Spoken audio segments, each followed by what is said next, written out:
दोस्तों, आप सभी का स्वागत है हमारे चैनल खौफ की दस्तक पर।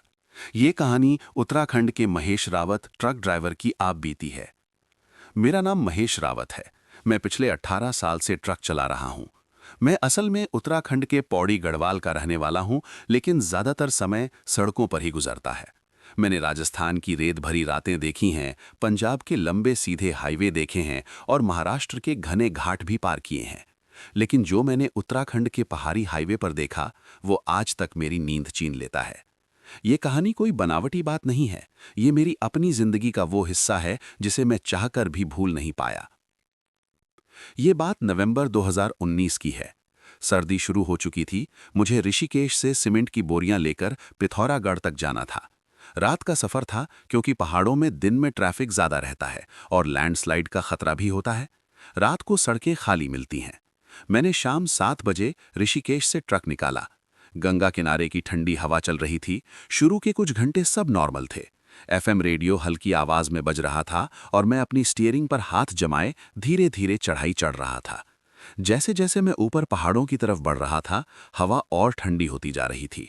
रात के करीब 11 बजे मैं एक सुनसान स्ट्रेच पर पहुंच गया। सड़क के एक तरफ गहरी खाई थी और दूसरी तरफ घना जंगल। ऊपर आधा चांद बादलों के पीछे छुप छुप कर निकल रहा था। मैंने हेडलाइट्स हाई बीम पर कर दी थीं, क्योंकि आसपास कोई गाड़ी नहीं थी। तभी मुझे दूर सड़क के बीच कुछ सफेद सा खड़ा दिखा। पहले मुझे लगा कोई प्लास्टिक का कट्टा या कपड़ा होगा जो हवा से अटक गया होगा। लेकिन जैसे ही ट्रक करीब आया, मैंने देखा वो एक औरत थी। सफेद साड़ी पहने, बाल खुले हुए, बिल्कुल सीधे सड़क के बीच खड़ी थी। उसका चेहरा नीचे झुका हुआ था। मैंने जोर से हॉर्न बजाया, 1 बार, 2 बार, 3 बार, लेकिन वो हिली तक नहीं। मैंने ट्रक धीरे किया। सोचा शायद कोई गांव की औरत होगी जो मदद चाहती हो। पहाड़ों में कभी कभी लोग रात को भी चल पड़ते हैं मजबूरी में।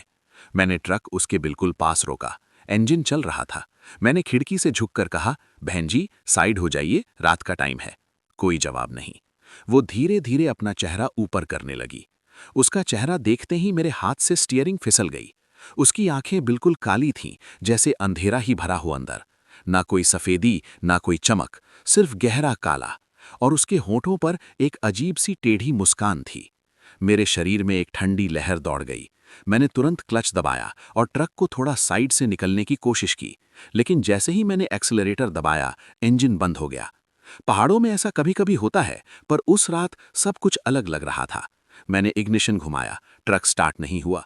बाहर वो औरत अब ट्रक के बिल्कुल सामने खड़ी थी। उसने धीरे धीरे अपना हाथ उठाकर मेरे ट्रक की तरफ इशारा किया, जैसे बुला रही हो। मेरे गले से आवाज तक नहीं निकल रही थी। मैंने फिर से सेल्फ मारा। इस बार ट्रक झटके से स्टार्ट हुआ। मैंने बिना पीछे देखे जोर से एक्सीलरेटर दबाया और ट्रक को उसके साइड से घुमाकर निकल गया। रियर व्यू मिरर में मैंने देखा वो औरत वहीं खड़ी थी, लेकिन अब उसका चेहरा सीधा मेरी तरफ था और वो मुस्कुरा रही थी। जैसे ही ट्रक मोड़ पर आया, वो नजर से गायब हो गई। मैंने सोचा शायद मेरा दिमाग मेरे साथ खेल रहा है। रात, थकान, पहाड़ी हवा इंसान को कुछ भी दिखा सकती है। लेकिन असली डर अभी बाकी था। कुछ 20 मिनट बाद मुझे महसूस हुआ कि ट्रक के पिछले हिस्से से कोई अजीब सी आवाज आ रही है, जैसे कोई लोहे पर हाथ रगड़ रहा हो। मैंने सोचा सीमेंट की बोरियां हिल रही होंगी, पर आवाज लगातार आ रही थी, खर खर खर। मैंने गाड़ी साइड में रोकी, टॉर्च उठाई और नीचे उतर गया। ठंड इतनी थी कि सांस से धुआं निकल रहा था। मैंने ट्रक के पीछे जाकर देखा, सब ठीक था। ताले लगे हुए, बोरियां सही सलामत। जैसे ही मैं वापस कैबिन की तरफ मुड़ा, मेरी नजर ट्रक के छत पर गई। मुझे लगा कोई बैठा है ऊपर, एक सफेद सा साया। मेरा दिल जोर जोर से धड़कने लगा। मैंने टॉर्च ऊपर मारी, कुछ भी नहीं था, सिर्फ अंधेरा। मैंने खुद को समझाया कि डर का वहम है। जल्दी से कैबिन में बैठा और ट्रक स्टार्ट किया। इस बार इंजन बिना प्रॉब्लम के स्टार्ट हो गया। मैं फिर से चल पड़ा, लेकिन अब एफएम रेडियो खुद ब खुद बंद हो गया। मैंने बटन घुमाया, पर रेडियो ऑन नहीं हुआ। कैबिन के अंदर एक अजीब सी बदबू फैलने लगी, जैसे गीली मिट्टी और सड़ी हुई चीज की मिलकर स्मेल हो। मेरे हाथ ठंडे पड़ चुके थे। तभी मुझे महसूस हुआ कि मेरे पीछे वाली सीट पर कोई बैठा है। मैंने धीरे से रियर व्यू मिरर में देखा और मेरा खून जम गया। वही सफेद साड़ी वाली औरत मेरी कैबिन के अंदर बैठी थी। उसका चेहरा मेरे बिल्कुल करीब। उसकी काली आंखें सीधा मुझे देख रही थीं। मैं चीखना चाहता था, पर आवाज नहीं निकल रही थी। स्टीयरिंग पर मेरा कंट्रोल धीरे धीरे छूट रहा था। उसने अपना ठंडा हाथ मेरे कंधे पर रखा। उस स्पर्श से ऐसा लगा जैसे बर्फ का टुकड़ा सीधा मेरी हड्डियों तक घुस गया हो। मैंने तुरंत ब्रेक पर पैर मारा। ट्रक झटके से रुका। मैं पलटकर देखा, कैबिन खाली था, कोई नहीं। मैंने तुरंत दरवाजा खोला और बाहर कूद गया। रात का सन्नाटा और गहरा हो चुका था। दूर कहीं से कोई जानवर चीखने की आवाज आ रही थी। मैं सड़क के बीच खड़ा था, पसीने से भीगा हुआ, जबकि टेम्परेचर शायद 5 डिग्री से भी कम था। मुझे समझ नहीं आ रहा था कि ये सब सच था या मेरा दिमाग मेरा दुश्मन बन गया था। मैंने डिसाइड किया कि मैं अगले ढाबे तक बिना रुके जाऊंगा। लगभग 40 मिनट बाद मुझे एक छोटा सा ढाबा दिखा जहां 2-3 ट्रक पहले से खड़े थे। मैं तुरंत वहां रुका। ढाबे वाले बुड्ढे ने मुझे देखा और बोला, लगता है ऊपर वाली मोड़ से आ रहे हो। मैंने हैरान होकर पूछा, कौन सी मोड़? वो धीरे से बोला, जहां सफेद कपड़ों वाली खड़ी मिलती है। मेरे हाथ से चाय का ग्लास गिर गया। उसने बताया कि 15 साल पहले उस मोड़ पर एक नई दुल्हन की एक्सीडेंट में मौत हो गई थी। तब से कई ड्राइवर्स ने उसे देखा है। कुछ लोग बच गए, कुछ लोग खाई में गिर गए।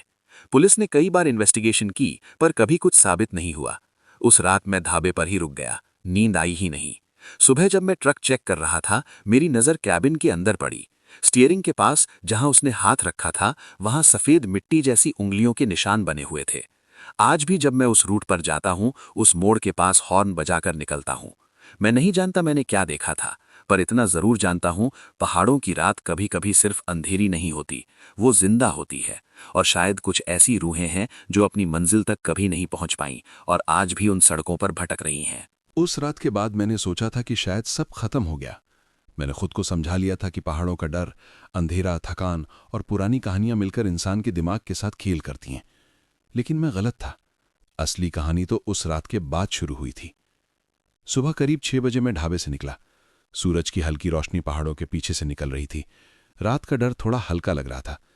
मैंने ट्रक स्टार्ट किया और फिर से सफर शुरू किया।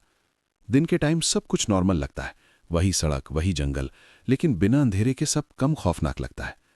मैं धीरे धीरे ऊपर चढ़ रहा था। रात वाली जगह पास आने वाली थी। दिल की धड़कन फिर तेज होने लगी। मैंने सोचा बस निकल जाओ बिना देखे।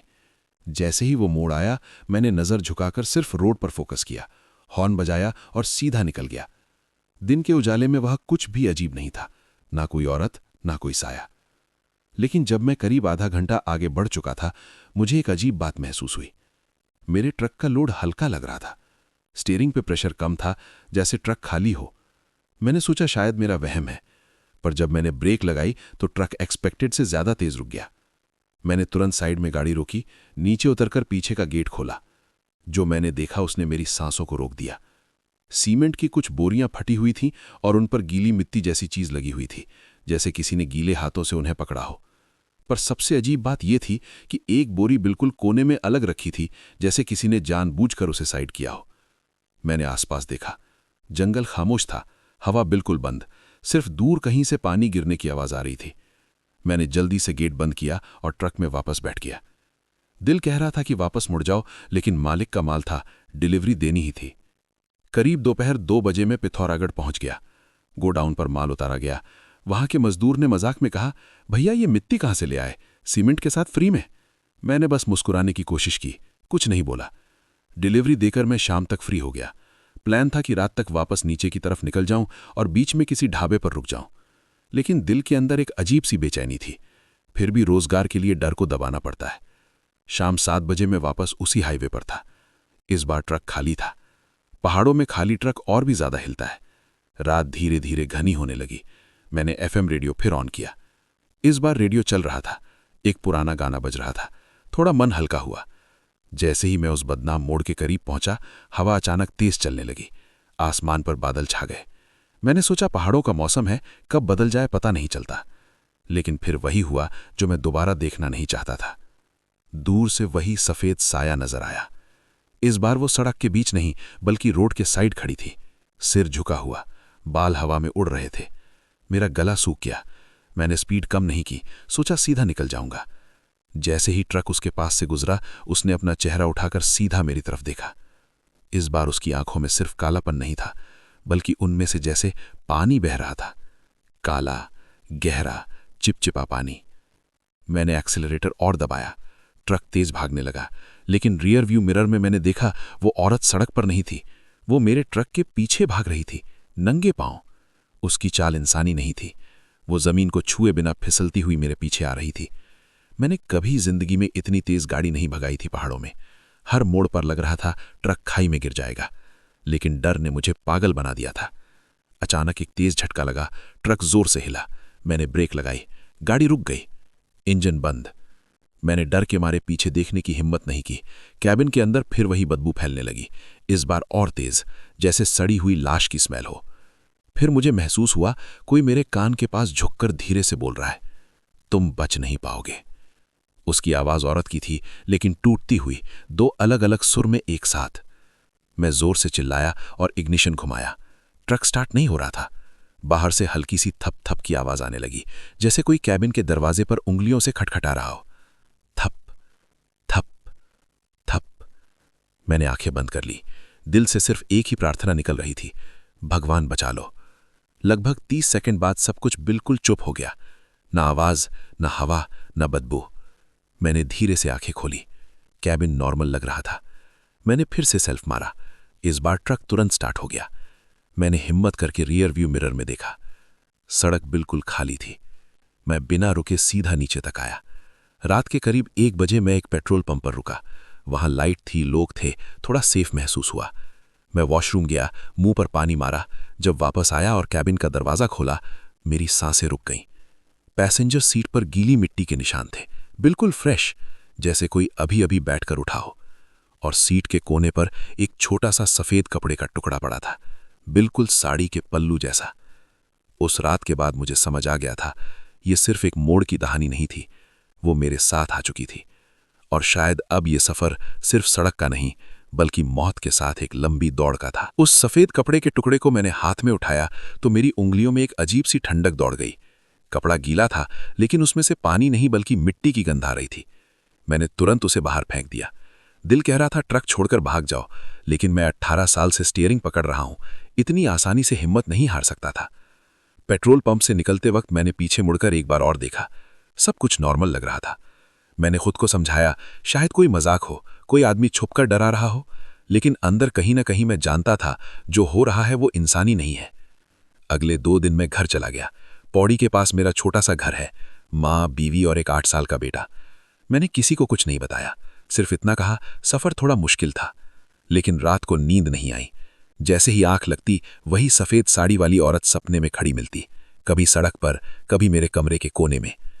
तीसरी रात कुछ ऐसा हुआ जो मेरी रूह तक हिला गया। रात के करीब 2 बजे मुझे महसूस हुआ कोई मेरे कमरे के बाहर आंगन में चल रहा है। पहाड़ों में रात को कुत्ते भौंकने लगते हैं अगर कोई आए, लेकिन उस रात सब चुप था, सिर्फ हल्की सी पायल जैसी छन छन की आवाज। मैंने हिम्मत करके खिड़की से बाहर झांका। आंगन के बीच एक सफेद साया खड़ा था। वही साड़ी, वही खुले बाल, वही झुका हुआ सिर। मेरे हाथ कांपने लगे। मैंने पलक झपकी और वो गायब। मैं तुरंत बाहर भागा। आंगन खाली था, मिट्टी पर कोई निशान नहीं, लेकिन हवा में वही गीली मिट्टी और सड़ी हुई चीज की स्मेल।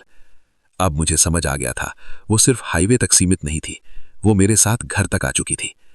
अगले दिन मैं सीधा ऋषिकेश गया। वहां एक पुराना मंदिर है जहां लोग ऐसे मामले लेकर जाते हैं। मैंने पंडित जी को सब बताया। उन्होंने ध्यान से मेरी बात सुनी और सिर्फ एक सवाल पूछा, तुमने उसे मदद देने की कोशिश की थी? मैंने हाँ में सिर हिलाया। मैंने बताया कैसे मैंने ट्रक रोका था।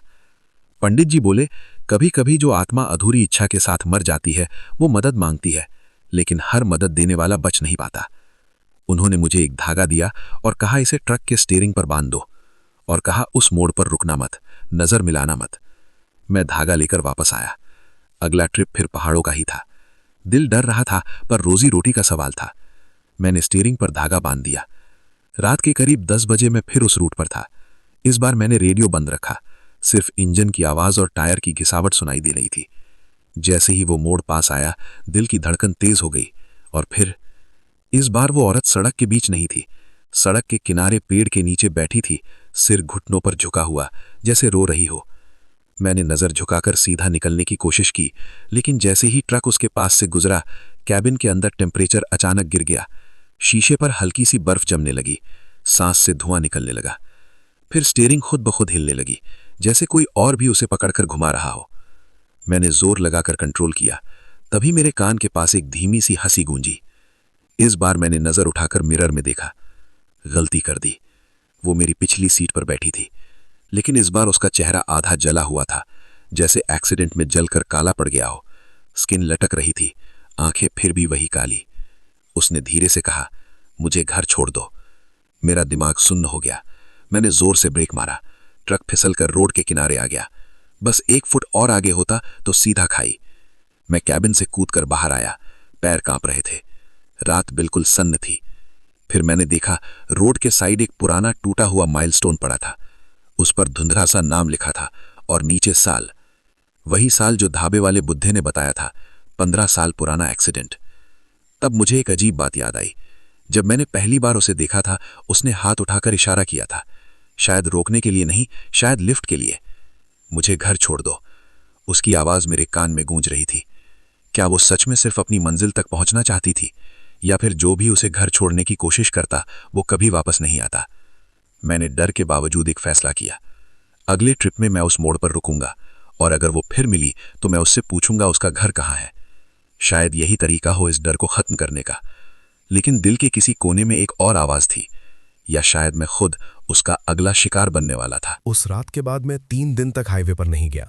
मैंने मालिक को बहाना दे दिया कि ट्रक में मैकेनिकल प्रॉब्लम है, पर असल में प्रॉब्लम ट्रक में नहीं, मेरी जिंदगी में आ चुकी थी। हर रात मुझे वही आवाज सुनाई देती, मुझे घर छोड़ दो, कभी सपने में, कभी जागते हुए।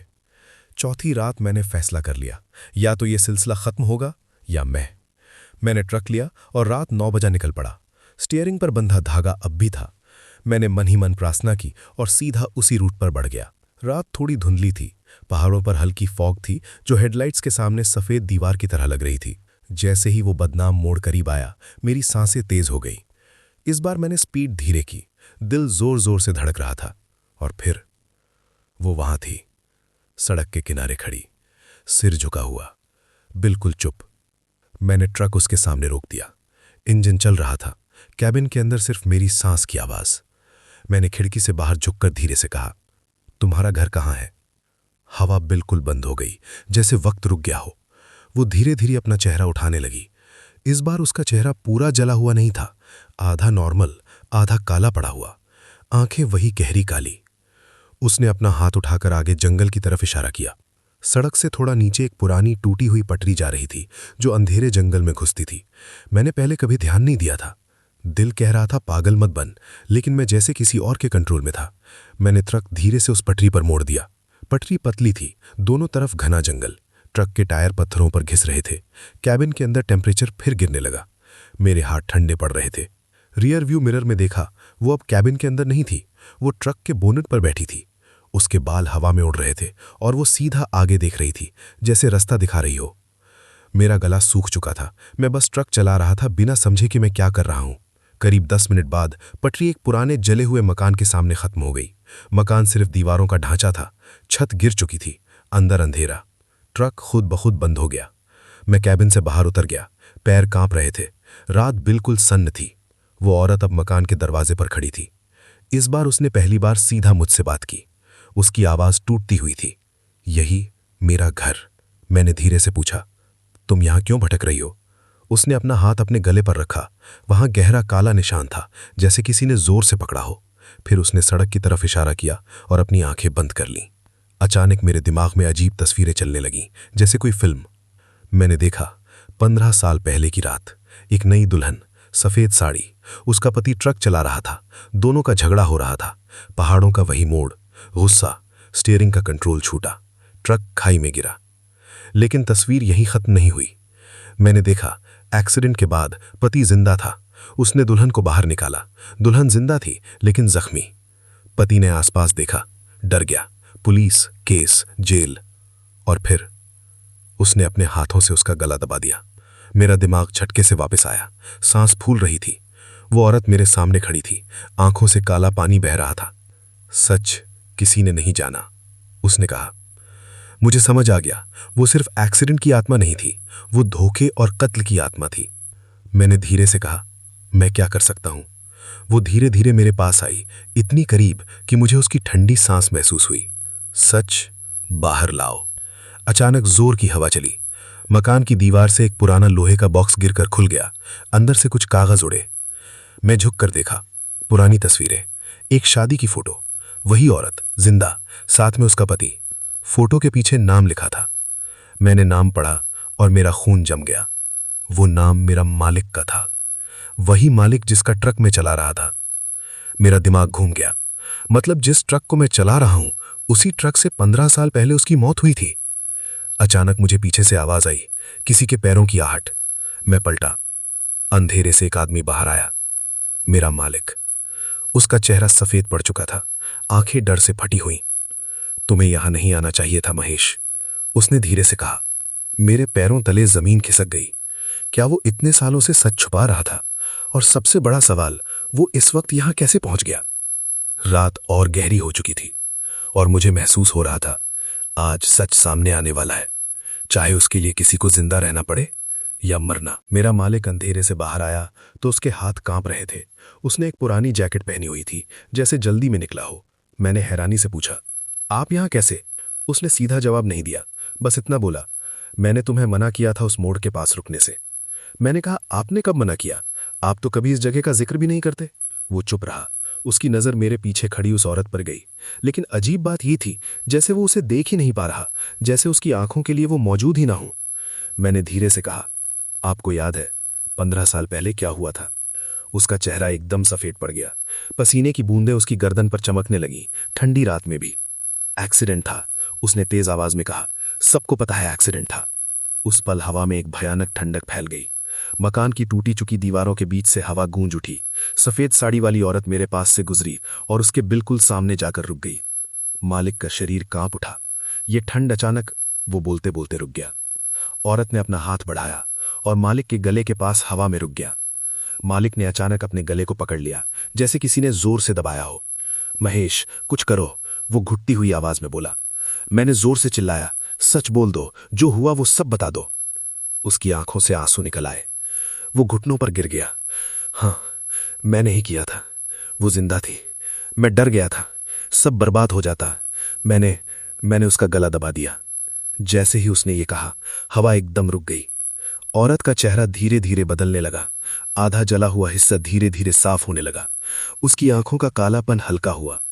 मालिक जमीन पर पड़ा सांस ले रहा था, जैसे किसी ने उसे अभी छोड़ा हो।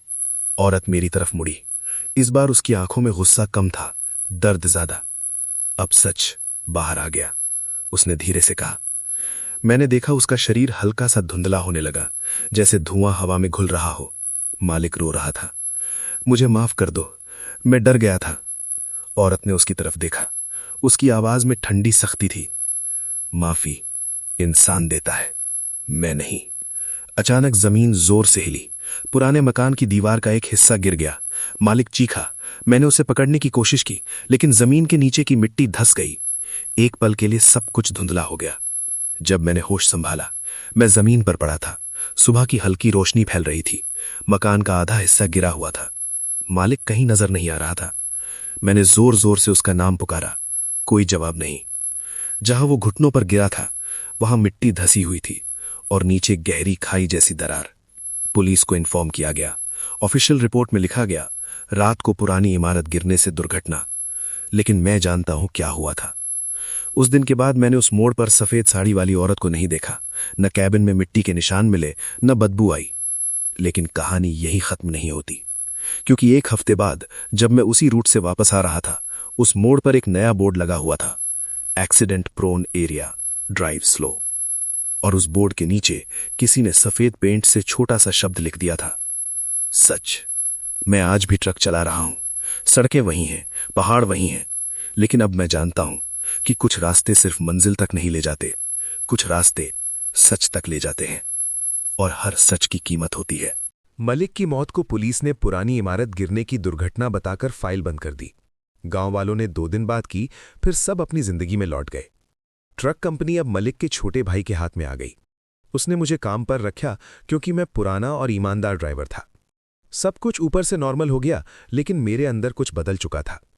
मैं सोच रहा था कहानी खत्म हो चुकी है, सफेद साड़ी वाली आत्मा को सच मिल गया, उसका कातिल गिरकर मर गया, अब शांति होगी।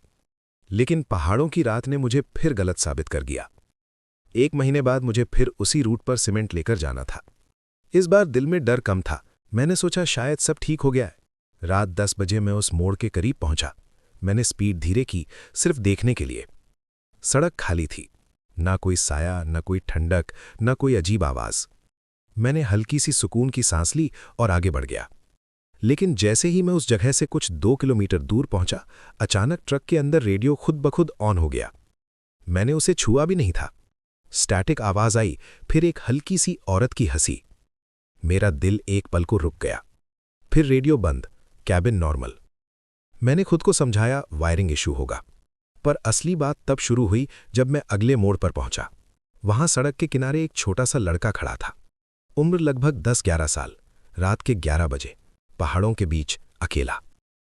उसने हाथ उठाकर लिफ्ट मांगी। मैंने ट्रक धीरे किया, दिमाग ने कहा मत रोक, लेकिन दिल ने कहा बच्चा है। मैंने ट्रक रोका और खिड़की से पूछा, कहाँ जाना है बेटा? उसने धीरे से ऊपर देखा। मेरी सांसें जम गईं। उसकी आंखें भी बिल्कुल काली थीं। वही कालापन, वही गहरा अंधेरा। मैंने तुरंत एक्सीलरेटर दबा दिया। ट्रक आगे बढ़ गया। रियर व्यू मिरर में देखा, लड़का वहीं खड़ा था, लेकिन उसका चेहरा धीरे धीरे बदलकर उस औरत जैसा हो रहा था, जैसे वो रूह अब किसी और रूप में आ रही हो। मैंने ब्रेक नहीं लगाई, सीधा आगे बढ़ता रहा। उस रात मुझे एक और सच समझ आया। शायद वो सिर्फ एक आत्मा नहीं थी, शायद वो उस सड़क से जुड़ी हुई थी। जो भी उस मोड़ से गुजरता, उसके डर, उसके पाप, उसके राज, सब उस जगह पर चिपक जाते। अगली सुबह जब मैं ढाबे पर रुका, वही बूढ़ा मुझे मिला। उसने मुझे देखा और बोला, तुम फिर उससे मिलाए? मैंने हैरानी से पूछा, आपको कैसे पता? वो धीरे से बोला, बेटा, वो सिर्फ एक नहीं है, उस मोड़ पर कई लोग मरे हैं। हर मौत का दर्द वहां जमा होता गया। पहले एक दुल्हन थी, फिर एक शराबी ड्राइवर, फिर एक लड़का जो स्कूल से लौट रहा था। सबकी कहानी अलग, पर अंजाम एक। मेरे पैरों तले जमीन खिसक गई। मतलब जो मैंने देखा वो सिर्फ उस दुल्हन की रूह नहीं थी, वो उस जगह की भूख थी, हाईवे की भूख। उस दिन के बाद मैंने हर ट्रिप से पहले स्टीयरिंग पर नया धागा बांधना शुरू कर दिया। हर मोड़ पर हॉर्न बजाता। कभी रात को अकेला ट्रक रोककर बाहर नहीं निकला। लेकिन सच कहूं तो डर अब भी साथ चलता है। कभी कभी कैबिन के कोने में हल्की सी मिट्टी की स्मेल आ जाती है। कभी रियर व्यू मिरर में एक पल के लिए कोई साया नजर आता है और गायब हो जाता है। मैं अब भी ट्रक चला रहा हूं। सड़क वही है, जंगल वही है, मोड़ वही है। पर अब मुझे पता है कुछ जगहें सिर्फ जमीन का हिस्सा नहीं होती, वो यादों, पापों और अधूरी कहानियों का घर होती हैं। और उत्तराखंड के उस पहाड़ी हाईवे पर रात कभी पूरी तरह से खाली नहीं होती। मैं जितना उस सब को भूलने की कोशिश करता, उतना ही वो मेरे करीब आता जा रहा था। अब बात सिर्फ एक मोड़ या एक आत्मा तक सीमित नहीं थी। अब मुझे लगने लगा था कि पूरा हाईवे जिंदा है और हर रात किसी न किसी को परख रहा है। 2 महीने सब ठीक रहा, मैं दूसरे रूट्स पर चलता रहा। लेकिन फिर एक दिन कंपनी के नए मालिक ने कहा, महेश भाई, कल रात अर्जेंट माल जाना है पहाड़ों में। ड्राइवर सिर्फ आप ही हो जो इतना टफ रूट हैंडल कर सकते हो। मैंने मना करने की कोशिश की, पर काम से भागना मेरे उसूलों में नहीं था। रात 9 बजे मैं फिर स्टीयरिंग पर था। अंधेरा, जंगल, पहाड़ी हवा, सब वैसा ही। लेकिन इस बार दिल में अजीब सी शांति थी, जैसे मैं तैयार हूं जो भी होगा देखने के लिए। जैसे ही मैं उस बदनाम स्ट्रेच के करीब पहुंचा, मैंने हॉर्न बजाया। 1 बार, 2 बार। इस बार कोई सफेद साड़ी वाली औरत नहीं थी, लेकिन सड़क पर आगे कुछ और था। एक पुराना ट्रक खड़ा था बिल्कुल रोड के बीच में, उसकी हेडलाइट्स बंद, कैबिन का दरवाजा खुला हुआ। मैंने स्पीड धीरे की और थोड़ा दूर ट्रक रोक दिया। नंबर प्लेट पर मिट्टी लगी थी, पर धीरे से देखने पर मेरा खून जम गया। वो नंबर मेरी कंपनी के एक पुराने ट्रक का था जो 7 साल पहले खाई में गिरकर तबाह हो गया था। मैं कैबिन से उतरकर धीरे धीरे उस ट्रक के पास गया। अंदर अंधेरा था। जैसे ही मैंने टॉर्च जलाई, ड्राइवर सीट पर कोई बैठा था। एक आदमी, झुका हुआ, हाथ स्टीयरिंग पर। भाई साहब, मैंने धीरे से आवाज लगाई। वो धीरे धीरे अपना सिर उठाने लगा। उसका चेहरा आधा कुचला हुआ था, माथा फटा हुआ, आंखों की जगह अंधेरा। मेरा दिमाग घूम गया, मैं पीछे हटने लगा। तभी उसने टूटती हुई आवाज में कहा, ब्रेक फेल हो गए थे, किसी में चेक नहीं किया। मुझे याद आया 7 साल पहले जो ड्राइवर मरा था, उसने पहले कंप्लेंट की थी कि ब्रेक में प्रॉब्लम है, लेकिन मालिक ने गाड़ी रोकने से मना कर दिया था। डिलीवरी अर्जेंट थी। मेरा गला सूख गया। तुम सब जानते थे, उसने फिर कहा। अचानक उस पुराने ट्रक की हेडलाइट्स खुद ब खुद ऑन हो गईं। तेज सफेद रोशनी ने मेरी आंखें चुंधिया दी। मैंने अपने ट्रक की तरफ भागने की कोशिश की, लेकिन पैर जैसे भारी हो गए थे। तब मुझे समझ आया कि ये सिर्फ एक दुल्हन की कहानी नहीं थी, ये उन सब लोगों की कहानी थी जिनके साथ अन्याय हुआ, जिनके सच दबा दिए गए, जिनके नाम फाइल्स में सिर्फ एक्सीडेंट लिखकर खत्म कर दिए गए। मैं जोर लगाकर अपने ट्रक तक पहुंचा, कैबिन में घुसा, इंजन स्टार्ट किया। जैसे ही मैंने एक्सीलरेटर दबाया, वो पुराना ट्रक धीरे धीरे धुंध में बदलने लगा और उसकी जगह फिर वही खाली सड़क। रियर व्यू मिरर में देखा, इस बार सिर्फ एक साया नहीं था, 3 अलग अलग साये मेरे ट्रक के पीछे चल रहे थे। एक सफेद साड़ी वाली औरत, एक छोटा लड़का और एक आदमी जिसका चेहरा कुचला हुआ था। मेरी सांसें तेज हो गईं। मैंने आंखें बंद करके बस स्टीयरिंग पकड़ ली। फिर एक अजीब सी बात हुई। उन तीनों सायों ने एक साथ हाथ उठाकर मुझे रुकने का इशारा किया। इस बार उनकी आंखों में गुस्सा कम था, जैसे वो कुछ कहना चाहते हों। मैंने धीरे से ब्रेक दबाया। ट्रक रुक गया। रात बिल्कुल सन्न थी। कैबिन के अंदर ठंडक फैल गई। फिर एक साथ 3 अलग अलग आवाजें गूंजी। सच लिख दो, हमारी कहानी बता दो, हमें भूलने मत दो। मेरा दिल जोर से धड़क रहा था। शायद यही वजह थी कि मैं अब तक जिंदा था। शायद मुझे चुना गया था उनकी कहानी दुनिया तक पहुंचाने के लिए। उस रात मैंने स्टीयरिंग पर हाथ रखकर कसम खाई, मैं हर ड्राइवर को बताऊंगा कि उस मोड़ पर क्या हुआ था। मैं सच छुपाने नहीं दूंगा, न कंपनी को न पुलिस को। जैसे ही मैंने ये सोचा, कैबिन की ठंडक धीरे धीरे कम होने लगी। रियर व्यू मिरर में देखा, सिर्फ खाली सड़क थी। लेकिन कहानी अभी खत्म नहीं हुई, क्योंकि अगले ही दिन जब मैं कंपनी के ऑफिस गया और पुरानी फाइल्स देखने की कोशिश की, वहां 3 फाइल्स गायब थीं। एक दुल्हन का एक्सीडेंट, एक ब्रेक फेल केस और एक स्कूल लड़के की डेथ रिपोर्ट, जैसे किसी ने सबूत मिटा दिए हों। अब सवाल ये था कि क्या मैं अकेला इन रूहों का सच दुनिया तक पहुंचा पाऊंगा, या फिर जो लोग इतने सालों से सच दबा रहे थे वो मुझे भी चुप करा देंगे। ऑफिस में 3 फाइल्स का गायब होना कोई छोटी बात नहीं थी। मैंने स्टोर रूम, पुरानी अलमारियां, अकाउंटेंट का कैबिन सब देख लिया। रिकॉर्ड रजिस्टर में एंट्री थी, पर फाइल्स जगह पर नहीं थी। जब मैंने नए मालिक से पूछा तो उसने सीधा जवाब दिया, पुराने केसेस में मत पड़ो महेश भाई, कंपनी को चलने दो। उसकी आंखों में डर था या धमकी, समझ नहीं आया। उस रात मैं घर नहीं गया, सीधा ट्रक लेकर हाईवे की तरफ निकल गया। दिल में एक ही बात घूम रही थी, अगर मैं चुप रहा तो शायद मैं भी उन फाइल्स की तरह गायब हो जाऊंगा। रात का अंधेरा पहाड़ों पर जल्दी उतर आता है। हवा ठंडी थी, लेकिन मेरे अंदर गुस्सा गर्म हो रहा था। मैं उस मोड़ पर पहुंचा, ट्रक रोका, इंजन बंद किया। इस बार मैंने हॉर्न नहीं बजाया। कहानी लिखूंगा, मैंने धीरे से कहा, लेकिन सबूत चाहिए। कुछ पल चुप, फिर हवा में हल्की सी मिट्टी की गंध फैली। कैबिन के शीशे पर धुंध जमने लगी। मैंने हाथ से शीशा साफ किया। धुंध पर उंगलियों से लिखा हुआ था, नीचे। मेरा दिल जोर से धड़कने लगा। सड़क के किनारे जहां पुराना माइलस्टोन गिरा था, उसके पास एक पतली सी पैदल पतरी नीचे जंगल की तरफ जा रही थी। मैंने टॉर्च उठाई और धीरे धीरे नीचे उतरने लगा। हर कदम पर पत्थर फिसल रहे थे। कुछ दूर नीचे एक पुरानी लोहे की रेलिंग दिखाई दी, टेढ़ी मेढ़ी, जंग लगी हुई, जैसे कभी वहां से गाड़ी खाई में गिरी हो। रेलिंग के नीचे अंधेरा गहरा था। तभी मेरे कान के पास हल्की सी आवाज आई, और नीचे। मैंने टॉर्च आगे मारी। पत्थरों के बीच एक पुराना नंबर प्लेट का टुकड़ा पड़ा था, मिट्टी से ढका हुआ। मैंने उसे साफ किया। नंबर वही था जो 7 साल पहले ब्रेक फेल वाले ट्रक का था। मेरी सांसें तेज हो गईं। मैंने और नीचे देखा। पत्थरों के बीच कुछ और चमका, एक छोटा सा स्कूल बैग का मेटल बैज। उस पर नाम खुदाई से लिखा हुआ था। वही लड़का। मैंने समझ लिया, ये जगह सिर्फ एक एक्सीडेंट पॉइंट नहीं थी। यहां गाड़ियां गिरती थीं, पर सच कभी ऊपर नहीं आता था। तब अचानक पीछे से पत्थर खिसकने की आवाज आई। मैं पलटा। ऊपर सड़क पर किसी गाड़ी की हेडलाइट्स चमकी। कोई रुक कर देख रहा था। मेरा दिल धक से रह गया। क्या किसी ने मुझे यहां देख लिया? मैं जल्दी से ऊपर चढ़ने लगा। पैर फिसल रहे थे। जैसे ही सड़क पर पहुंचा, हेडलाइट्स बंद हो चुकी थी, रोड खाली, लेकिन मेरे ट्रक के पास मिट्टी पर टायर के फ्रेश निशान थे। कोई अभी अभी यहां से गया था। मैंने तुरंत ट्रक स्टार्ट किया और सीधा गांव की तरफ निकल गया। रात भर नींद नहीं आई। सुबह मैंने सबूत, नंबर प्लेट का टुकड़ा और बैज एक पुराने डब्बे में छुपा दिए। 2 दिन बाद मुझे कंपनी के ऑफिस बुलाया गया। नया मालिक, अकाउंटेंट और 2 अजीब से आदमी वहां बैठे थे। महेश भाई, मालिक ने हल्का सा मुस्कुराते हुए कहा, आप ज्यादा सोच रहे हो महेश भाई। हाईवे पर एक्सीडेंट्स होते रहते हैं। आप ड्राइवर हो, ड्राइवर ही रहो। उन दो आदमियों की नज़र सीधा मेरी आंखों में थी, जैसे चेतावनी दे रहे हों। मैंने सिर झुका लिया, कुछ नहीं बोला। लेकिन उस रात जब मैं फिर ट्रक लेकर निकला, रियर व्यू मिरर में मुझे 3 साए नजर आए। इस बार उनकी आंखों में गुस्सा नहीं, उम्मीद थी, जैसे कह रहे हो कि डर मत। मैंने स्टीयरिंग पकड़कर धीरे से कहा, मैं डरूंगा नहीं। हाईवे आगे अंधेरे में घुल रहा था, लेकिन इस बार मैं सिर्फ ड्राइवर नहीं था, मैं उन रूहों की आवाज बन चुका था। और कहानी अब सिर्फ भयानक नहीं, खतरनाक होने वाली थी।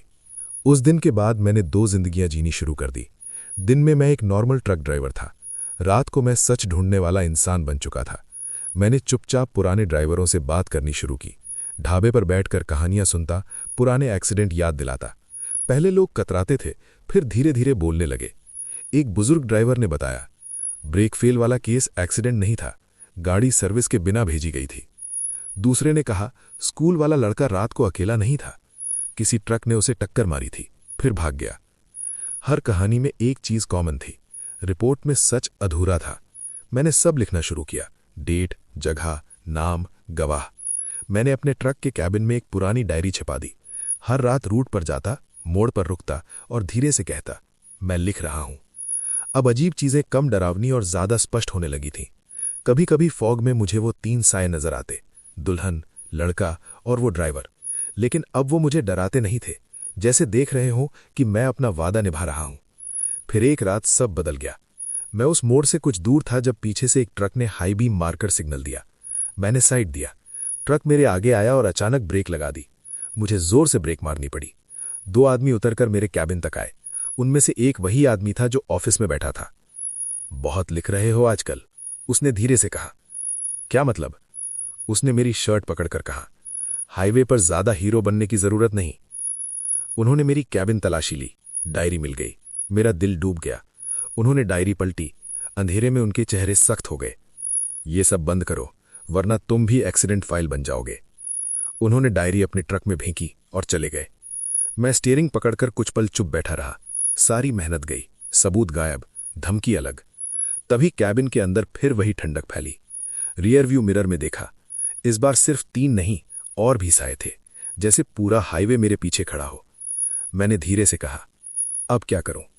कैबिन के शीशे पर हल्की सी लकीर बनी, जैसे किसी ने उंगली से लिखा हो, डर मत। अचानक आगे जो ट्रक गया था, उसकी ब्रेक लाइट्स तेज चमकी। ट्रक झटके से हिला। मैंने देखा वो कंट्रोल खो रहा है। सड़क सीधी थी, फिर भी उसका ट्रक जिगजैग कर रहा था। फिर एक जोर का धमाका। ट्रक रोड के किनारे टकराकर रुक गया। मैं तुरंत भागकर पहुंचा। दोनों आदमी कैबिन में थे, लेकिन होश में। उन्होंने मुझे देखा तो उनकी आंखों में असली डर था। स्टीयरिंग जाम हो गई थी, एक हाँफते हुए कहा। ब्रेक काम नहीं कर रहे थे। मेरे कान में वो पुरानी आवाज गूंजी, ब्रेक फेल हो गए थे। मैं चुप रहा। उन्होंने डायरी मुझे वापस दे दी। एक शब्द भी नहीं बोला। ट्रक चलाकर चले गए। उस रात मुझे समझ आ गया, मैं अकेला नहीं हूं। हाईवे खुद सच को बचाना चाहता है। अगली सुबह मैंने डायरी की एक कॉपी बनाई। एक लोकल पत्रकार को अनोनिमस पैकेट भेजा, सबूत के साथ। नंबर प्लेट का टुकड़ा, स्कूल बैच की फोटो, पुराने ड्राइवरों के बयान। 3 दिन तक कुछ नहीं हुआ। चौथी सुबह जब मैं ढाबे पर चाय पी रहा था, टीवी पर लोकल न्यूज चल रही थी। पहाड़ी हाईवे पर पुराने एक्सीडेंट्स में गड़बड़ का शक। पुलिस ने दोबारा जांच शुरू की। मेरा हाथ कांप गया। ढाबे वाला बुढ़ा मुझे देखकर हल्का सा मुस्कुराया। लेकिन कहानी अभी खत्म नहीं हुई, क्योंकि उस रात जब मैं फिर उस मोड़ पर पहुंचा, हाईवे बिल्कुल खाली था। न कोई साया, न कोई ठंडक, सिर्फ एक हल्की सी महसूस होने वाली शांति, जैसे किसी ने बोझ हल्का कर दिया हो। लेकिन अंधेरे के बीच मुझे एक और चीज महसूस हुई, जैसे कहीं दूर से कोई देख रहा हो। क्या सच पूरी तरह से बाहर आएगा, या पहाड़ों के नीचे अभी और कहानियां दबी हुई हैं? न्यूज आने के बाद सब कुछ धीरे धीरे बदलने लगा। पुलिस ने पुराने रिकॉर्ड्स खोल दिए। 2 पुराने ऑफिसर्स ट्रांसफर हो गए। कंपनी के नए मालिक को भी इंक्वायरी के लिए बुलाया गया। हाईवे पर कुछ दिन तक अजीब सी हलचल रही।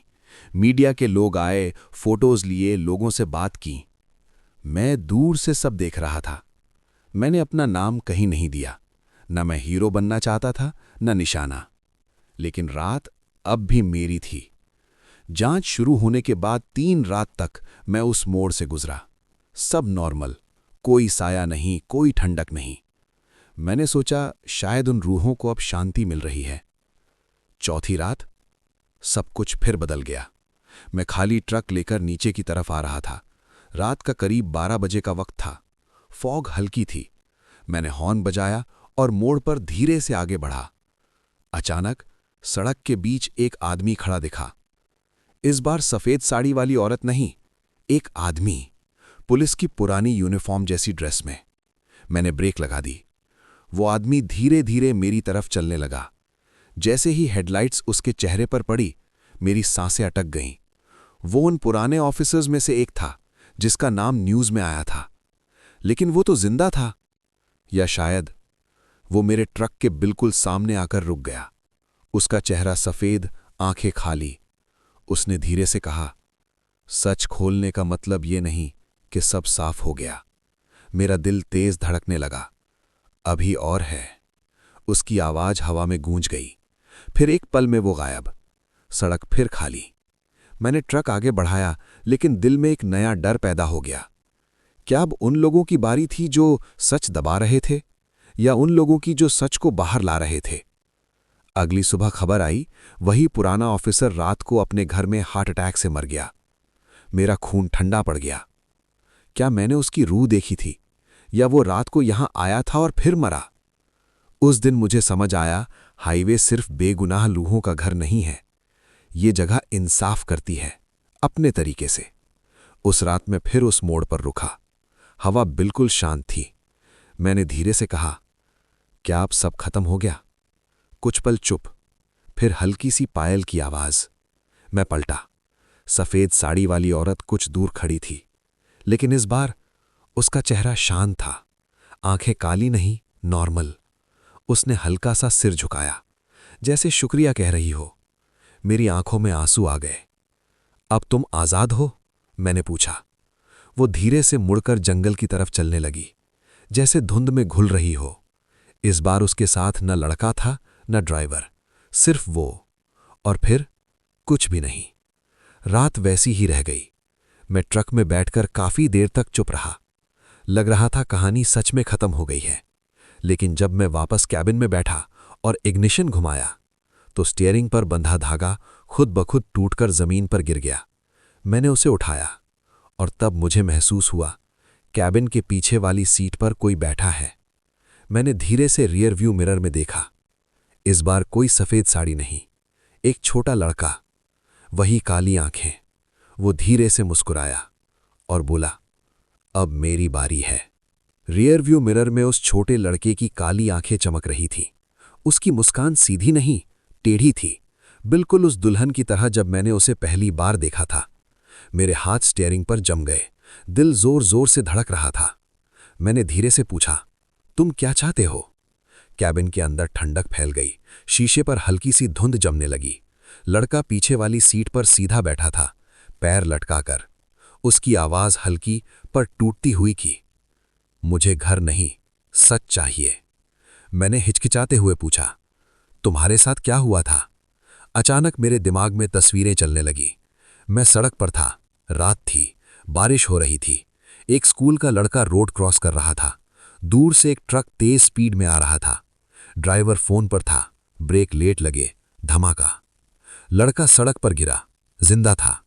ट्रक रुका, ड्राइवर नीचे उतर कर आया। उसने इधर उधर देखा, रात सुनसान थी। फिर वो वापस कैबिन में चढ़ा और ट्रक भगा दिया। मेरा दिमाग वापस कैबिन में आया। सांस तेज चल रही थी। मुझे छोड़ दिया था, लड़के ने धीरे से कहा। मैंने हिचकिचाते हुए पूछा, वो ड्राइवर कौन था? लड़के ने सीधा जवाब नहीं दिया, बस अपनी उंगली से कैबिन के शीशे पर लिखा, अपना। मेरा खून जम गया। अपना? क्या मतलब? मैंने तुरंत सोचा, कंपनी का ही कोई ड्राइवर, कोई जो अब भी काम कर रहा हो। उसी पल मुझे याद आया, 5 साल पहले एक रात मैं भी उस रूट पर था। मैंने दूर से एक्सीडेंट देखा था, लेकिन जब तक मैं पहुंचा वहां सिर्फ खून था, कोई गाड़ी नहीं। मैंने पुलिस को इन्फॉर्म किया, पर केस कभी सॉल्व नहीं हुआ। मैंने लड़के से कहा, मैं पता लगाऊंगा। लड़का धीरे से मुस्कुराया, लेकिन उसकी आंखें अब भी काली थी। अचानक कैबिन की लाइट ब्लिंक करने लगी। इंजन की आवाज हैवी हो गई। ट्रक खुद ब खुद धीरे होने लगा। सड़क के किनारे मुझे एक और ट्रक खड़ा दिखा। नंबर पहचाना हुआ, वो हमारी कंपनी का ही ट्रक था। और ड्राइवर राकेश, मेरा पुराना साथी, वो कैबिन के बाहर खड़ा सिगरेट पी रहा था। मेरा दिल डूब गया। क्या ये वही है? मैंने ट्रक उसके पास रोका। कैबिन में लड़का गायब। मैं नीचे उतरकर उसके पास गया। राकेश, 5 साल पहले स्कूल वाले एक्सीडेंट के दिन तू कहाँ था? मैंने सीधा पूछा। वो एक पल के लिए जम गया, फिर हंसा। पागल हो गया है क्या? मैंने उसकी आंखों में देखा। उनमें एक पल के लिए डर चमका। मैंने धीरे से कहा, सच बोल दे। हवा ठंडी होने लगी। राकेश ने सिगरेट जमीन पर फेंकी। एक्सीडेंट हो गया था, पर मैं रुक नहीं सकता था। कंपनी ने मना किया था। केस बन जाता, जॉब चली जाती। उसकी आवाज कांप रही थी। मैंने सोचा बच नहीं पाएगा। उस पल हवा में एक तेज चीख गूंजी। राकेश ने अपने कान पकड़ लिए। ये आवाज, ये क्या है? मैंने पीछे देखा। सड़क पर वो छोटा लड़का खड़ा था। इस बार उसकी आंखें काली नहीं, बिल्कुल नॉर्मल। वो धीरे से राकेश को देख रहा था। राकेश घुटनों पर गिर गया। माफ कर दे, मैंने गलती की। लड़का कुछ पल उसे देखता रहा, फिर उसका चेहरा शांत हो गया। हवा एकदम रुक गई। लड़का धीरे धीरे धुंध में बदलने लगा। इस बार उसके चेहरे पर मुस्कान थी। राकेश जमीन पर रो रहा था। मैं चुप खड़ा था। हाईवे फिर से शांत हो गया। उस रात मुझे समझ आ गया, ये जगह बदला नहीं लेती, ये बस सच सुनना चाहती है। और जब सच मान लिया जाता है तो रूह हल्का हो जाती है। मैं ट्रक में वापस बैठा। रियर व्यू मिरर में देखा। पीछे सिर्फ खाली सीट थी, लेकिन दिल के किसी कोने में एक सवाल अब भी बाकी था। अगर ये सब सच सामने आ रहा है तो क्या हाईवे पर दबे हुए सारे राज एक दिन बाहर आ जाएंगे? या अब भी कोई ऐसी रूह बाकी है जिसका हिसाब अभी अधूरा है? मैंने सोचा था सब खत्म हो गया, लड़के की रूह को शांति मिल गई, राकेश ने अपना गुनाह मान लिया और हाईवे ने जैसे एक बोझ उतार दिया हो। लेकिन उत्तराखंड के पहाड़ी रास्ते इतनी आसानी से किसी को आज़ाद नहीं करते। यहाँ हर मोड़ पर या तो खौफ होता है या कोई सच जो जमीन के नीचे दबा होता है। 2 दिन बाद मुझे फिर से वही रूट मिला। उत्तराखंड के पहाड़ों में रुद्रप्रयाग से आगे का स्ट्रेच, जहां रात को नेटवर्क भी साथ छोड़ देता है। मैंने मन ही मन सोचा इस बार कुछ नहीं होगा, पर दिल मानता नहीं था। रात के करीब 1 बजे मैं उस पुराने लैंडस्लाइड वाले मोड़ पर पहुंचा। नीचे अंधेरा, ऊपर घना जंगल। मैंने एफएम ऑन किया, पर सिर्फ स्टैटिक आवाज। अचानक बीच बीच में एक बच्ची की हल्की सी हंसी सुनाई देने लगी। मैं तुरंत सतर्क हो गया। ये दिमाग का खेल है, मैंने खुद से कहा। ट्रक की हेडलाइट्स ने आगे एक सफेद साया दिखाया। इस बार लड़का नहीं, एक छोटी लड़की, बाल खुले हुए, सफेद फ्रॉक, पैर जमीन को छू नहीं रहे थे। मैंने ब्रेक लगाई, पर ट्रक उसके पास पहुंचते ही वो गायब। बस इमेजिनेशन है, मैंने फिर कहा। लेकिन कैबिन के अंदर से एक हल्की सी आवाज आई, अंकल। मेरा गला सूख गया। रियर व्यू मिरर में देखा, पीछे वाली सीट पर एक छोटी लड़की बैठी थी। आंखें लाल नहीं, पर बहुत उदास। मुझे घर जाना है, उसने धीरे से कहा। मैंने हिचकिचाते हुए पूछा, तुम्हारा घर कहाँ है? उसने सीधा जवाब नहीं दिया, बस अपनी छोटी उंगली से विंडशील्ड पर एक जगह की तरफ इशारा किया, नीचे घाटी में, जहां अंधेरा और गहरा था। मुझे याद आया, 3 साल पहले इसी मोड़ पर एक फैमिली कार खाई में गिर गई थी। न्यूज़ में आया था। रेस्क्यू टीम को 3 दिन लगे थे बॉडीज निकालने में। मैंने धीरे से पूछा, तुम उस एक्सीडेंट में थी? उसकी आंखों से आंसू बहने लगे। पापा ने ब्रेक लगाई थी, पर रोड फिसल गई। उस पल ट्रक के अंदर पेट्रोल की तेज बू फैल गई, जैसे किसी जलती गाड़ी की स्मेल हो। हेडलाइट्स अपने आप डिम होने लगी। मैंने स्टीयरिंग पकड़कर जोर से कहा, मैं तुम्हें घर नहीं ले जा सकता, पर मैं तुम्हारी मदद करूंगा। लड़की ने सीधा मेरी तरफ देखा। सच? मैंने हाँ में सर हिला दिया। अचानक मेरे दिमाग में एक तस्वीर आई। रेस्क्यू के वक्त एक बॉडी मिसिंग थी, सिर्फ 3 मिले थे, चौथी कभी नहीं मिली। क्या ये वही थी? मैंने तुरंत लोकल पुलिस स्टेशन में इंक्वायरी की, ओल्ड फाइल मंगवाई। कंफर्म हुआ, छोटी बेटी की बॉडी कभी नहीं मिली थी, केस क्लोज कर दिया गया था। मैं वापस उस रात उस मोड़ पर गया। दिल में डर कम था, जिम्मेदारी ज्यादा। रात 12:47, हल्का फॉग। इस बार मैंने ट्रक रोका और कैबिन से उतरकर सड़क के किनारे खड़ा हो गया। हाँ बेटा, मैं आ गया, मैंने धीरे से कहा। हवा ठंडी हो गई। वो लड़की मेरे सामने आ खड़ी हुई। मुझे ढूंढ लो, उसने कहा। मैंने टॉर्च उठाई और घाटी की तरफ नीचे उतरना शुरू किया। पत्थर फिसल रहे थे, पैर कांप रहे थे। नीचे जाकर एक पुरानी जंग लगी कार का हिस्सा दिखा, आधा मिट्टी में दबा हुआ। मेरा दिल तेज धड़कने लगा। टॉर्च की रोशनी में मुझे कपड़े का एक छोटा टुकड़ा दिखा। मैंने तुरंत अथॉरिटीज को इन्फॉर्म किया। अगले दिन एक्सकवेशन हुआ और वहां से एक छोटी बॉडी मिली, बिल्कुल उस फ्रॉक के साथ जो मैंने देखी थी। फाइनल राइट्स करवाए गए। उस रात मैं फिर उस मोड़ पर गया। इस बार हवा शांत थी, कोई हंसी नहीं, कोई आवाज नहीं, बस एक हल्की सी मीठी खुशबू हवा में थी, जैसे फूलों की। मैंने रियर व्यू मिरर में देखा, खाली सीट, पर इस बार दिल में अजीब सी शांति थी। मुझे समझ आ रहा था, ये हाईवे बदला नहीं लेता, ये बस उन लोगों को आवाज देता है जिनके साथ अन्याय हुआ है। लेकिन जैसे ही मैंने इंजन स्टार्ट किया, एफएम रेडियो खुद ब खुद ऑन हो गया। स्टैटिक के बीच एक नई आवाज आई, न बच्चे की, न जले हुए आदमी की। इस बार आवाज और भी भारी थी। सबसे पुराना हिसाब अभी बाकी है। मेरे हाथ इग्निशन पर जम गए। कौन? मैंने धीरे से कहा। रेडियो बंद। हाईवे फिर से अंधेरा, और मुझे महसूस हुआ ये सफर अभी खत्म नहीं हुआ, क्योंकि उत्तराखंड के इन पहाड़ों में हर मोड़ पर एक कहानी अधूरी है, और शायद मैं अब उन सब कहानियों का गवाह बन चुका हूं। रेडियो की वो लाइन मेरे कानों में घंटी की तरह गूंज रही थी। अभी एक और बाकी है। मैं पूरी रात ट्रक चलाता रहा, लेकिन स्टीयरिंग पकड़े हाथ बार बार ठंडे पड़ जाते थे।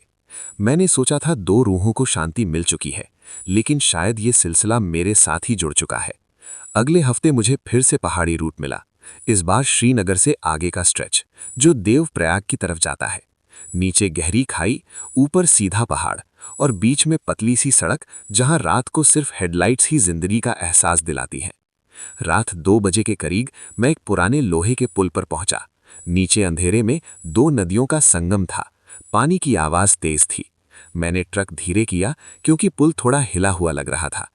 तभी कैबिन के अंदर एक अजीब सी थप-थप की आवाज आई, जैसे कोई लोहे पर उंगली से मार रहा हो। मैंने सोचा इंजन वाइब्रेशन होगा, लेकिन आवाज बिल्कुल रिदम में थी। 3 बार तेज, 2 बार धीरे। थप थप थप थप थप। मेरे गले में सूखापन आ गया।